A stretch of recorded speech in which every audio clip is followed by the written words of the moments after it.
Astro. You can't fuck that shit up.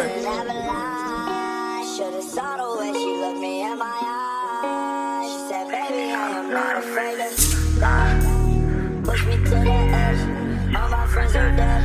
Push me to the edge, all my friends are dead. Push me to the edge, all my friends are dead. Push me to the edge. Yo, kamusta ka na? Eto gusto ko na magpahinga. Sawa na ako, sakal na ako sa kagaguhan na meron ako.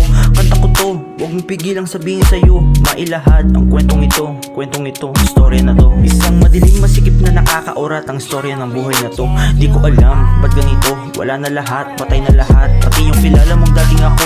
Anong dahilan? Sobrang bigat. Gabi-gabi aking pinapasan, aking sakit na nararamdaman. Patay na lahat, pinatay ko na nga ang mga bagay na meron ako, na siyang dahilan ng mga kasiyahan ko. Dati nakalungkutan ko ngayon, pamilya at tropa masasandalan. Pero isa sila sa dahilan kung bakit naging ganito. Isang magulo na tila pariwarang buhay na walang gamot.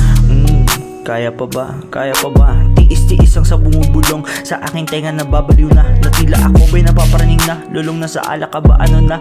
Yosi at lason ko'y paubos na. Mga nakikita ko'y kakaiba.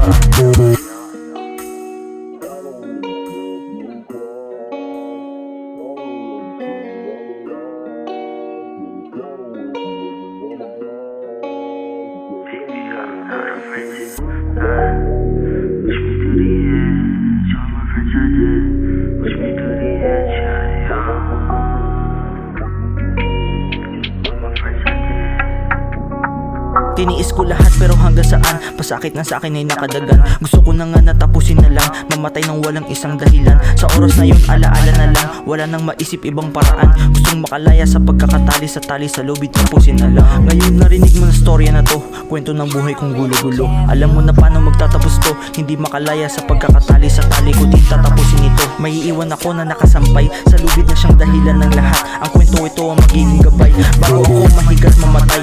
Isang tula na ako may akda, aking istorya lahat nilahad. Puro dugo na sa aking kamay, eto na aking iniintay. Ang makamit matagal ng hangad, sabik na ko natapusin agad. Kwentong ito'y puputulin ko na.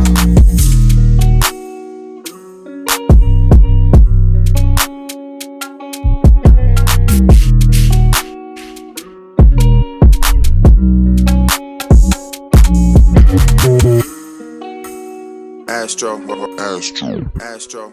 You can't fuck that shit up.